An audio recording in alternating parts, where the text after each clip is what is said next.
Hey there, I'm Trisha Rose Burt, and in this podcast, we talk to artists who show us how to find the courage to take risk, step out of our comfort zones, and use our creativity to make our work and change our world. Pay close attention because this is no time to be timid. Last October, I was just wiped out. It'd been 6 months since my mother died, only 4 months since I cleaned out her house, and I was in the planning stages of scattering her ashes, which is a whole other podcast episode. In addition to my story consulting work, I was in my first art show in 17 years, which was exciting, but also required a lot of energy, which I had little of at the time because, well, grief is exhausting.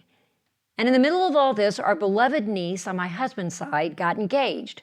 She's Irish, living in Germany, and she announced her engagement to a wonderful man who was from Egypt. The wedding was to be in early April in Cairo. And as exciting as that sounded, and as much as I adored her, the thought of going across the world to Cairo at that moment in time made me want to take to my bed. So as I was driving the 2 hours to Gallery Sit in Gloucester, where my art show was, I started talking to God, as I want to do, and I said, "You know, God, you know how much I adore my niece. I'm so happy for her, but I miss my mother, and I'm so sad, and I'm so tired. This 2-hour drive seems monumental. I don't think I can pull off a trip to Cairo. It's so far away. I think it's best if I stay home and we just send Eric as the family representative." I had it all figured out. And about 30 minutes later, the phone rings in my car, and it's my niece. And she says, "Trisha, I have a question to ask you." And I'm thinking, oh, she probably just wants to borrow my wedding veil. And she takes a deep breath and she says, "Would you please be the celebrant at our wedding in Cairo?" It took me about a second to say, "Of course I will marry you." And I'm so touched. And I'm crying as I'm driving down Route 128 in Massachusetts. And she's crying at her home in Munich. And her beautiful request just breaks through all my grief and exhaustion and gives me a huge shot of energy and reminds me that there is love and joy and things to celebrate. And I can make all the plans I want, but 9 times out of 10, there's an unexpected and way better plan in the works. So I say out loud, going to Cairo.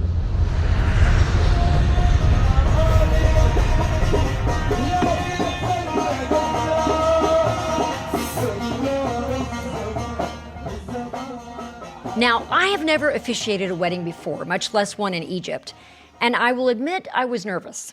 I wanted to make sure I launched these two people who I cared so much about in a way that was meaningful to them.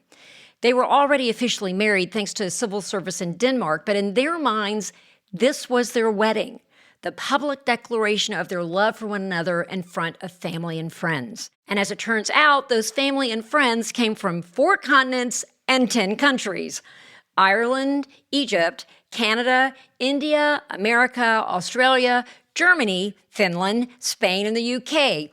100 guests, and I was one of only 3 Americans, which was just so exciting to me. And since our country was not very popular at the time, having just started a war with Iran, I wanted to make sure I represented as well. Now, the wedding took place at the Citadel, which is a massive medieval fortress with breathtaking views of Cairo. Look it up online so you can see the pictures. The Citadel's basically a new build for Cairo, as it was constructed in 12th century AD, unlike the pyramids, which were built around 2500 BC. Most everything in Cairo is ancient. To put it in perspective, America is 250 years old. In Cairo, there are cafes that are 250 years old. Now, the first thing you need to know about an Egyptian wedding is that the bride does not walk down the aisle. The bride, the groom, and the entire wedding party, that includes mothers, fathers, brothers, sisters, bridesmaids, dance down the aisle, which at this wedding was about 250 feet long, lined with the most beautiful flowers, in a ritual called a Zaffa. This happens before the ceremony. Here's what it sounded like.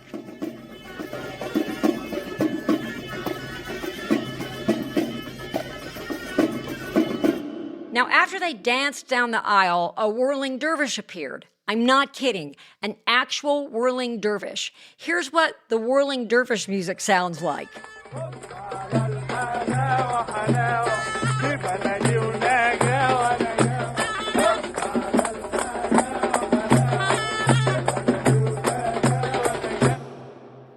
after the dancing and the whirling, the ceremony begins. Now, at least 20 people at the wedding only spoke Arabic, and it was decided that the groom's brother, who might be one of the nicest and most patient people on the planet, would translate everything I said. And I decided I would begin the ceremony welcoming guests in Arabic to honor the people in the country who were hosting this wedding. Just so you know, Arabic is hard, really hard. So I told the groom's brother what I wanted to say, and God bless him, he wrote it out phonetically for me and gave me a recording to practice from. This is how it's supposed to sound. السلام عليكم. النهاردة هنحتفل بجواز إيموجين وجاسر في هذا المكان الجميل. I practiced a lot, but languages are not my zone of genius. This is how it sounded when I said it. Salam alaikum. النهارده نحتفل بجواز إيموجين وجاسر في هذا المكان الجميل. The congregation gave me an A for effort. A Celtic harpist played, I read a poem by Rilke and shared some thoughts on marriage. The bride and groom said their vows and celebrated their union by partaking in a hand-fasting ceremony.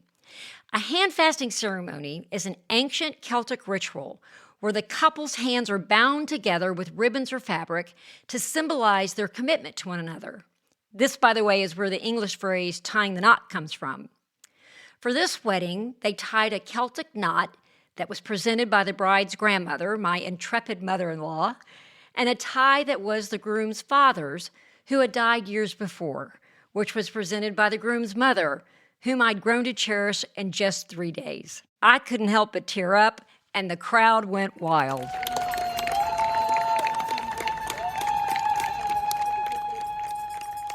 After the ceremony, we had a feast, and then we danced, and I mean danced. Egyptians are some of the most joyous people in the world, and it's infectious. So here were all these people from all these countries dancing with abandon. I wouldn't have wanted to be any other place than on that dance floor. I'd made new friends across the globe. I was surrounded by my Irish family, whom I adore, and I'd fallen in love with the groom's family, his mother, his brothers, and his sister-in-law who could move her hips on the dance floor in ways I could only dream about. They were my family now, too. Now, the groom is the eldest of 3 boys, and they reminded me of my brother and his family. My brother has 3 boys, too, and at each of their wedding receptions, they danced around their mother, whose name is Caroline, singing the song Sweet Caroline at the top of their lungs. A mother basking in the love of her 3 sons on a dance floor. And the same thing was happening here, thousands of miles away.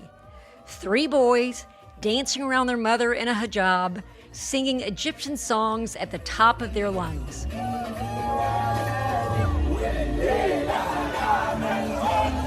And I thought, we are all the same.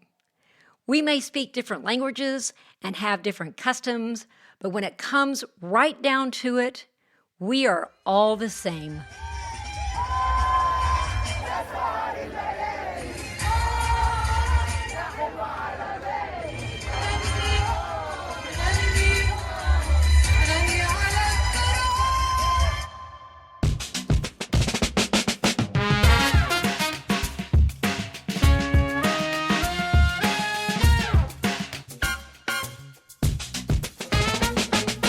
Thanks for joining us.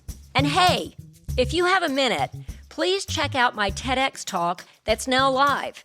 It's called How I Redeemed 35 Years of Regret. I talk about a decision I made in my 20s that I regretted for 3 decades and finally made right in my 60s after making an audacious move. You can view it on my website at trisharoseburt.com or on YouTube by searching for Trisha Rose Burt TEDx Portsmouth. The story's been resonating with lots of folks, and if it resonates with you, please leave a comment and share it with your friends. This will help the story reach a broader audience. Thanks in advance for your support, and remember, this is no time to be timid. I want to tell you about our sponsor, Interrobang Books. a Dallas-based independent bookstore which was named one of the country's top 5 bookstores by Publishers Weekly. They have a fabulous curated online collection, and it's just as easy to shop with them as it is with Amazon. Who doesn't want to support an independent bookstore? Please show them some love and check them out at interabangbooks.com. That's Interabang, INTERABANG, books.com. No Time to Be Timid is written and produced by me, Trisha Rose Burt. Our episodes are produced and scored by Adam Arnone of Echo Finch. And our executive producers are Amy Grant, Nancy Perot, and Sage Wheeler. I'd also like to thank contributors to my Fractured Atlas fiscal sponsorship, which helps make this podcast happen. No Time to Be Timid is a presentation of No Time to Be Timid Productions. You can change yourself and change the world. It's no time to be timid if you haven't heard. You can find what's true, that's what you deserve. It's no time to be timid if you haven't heard.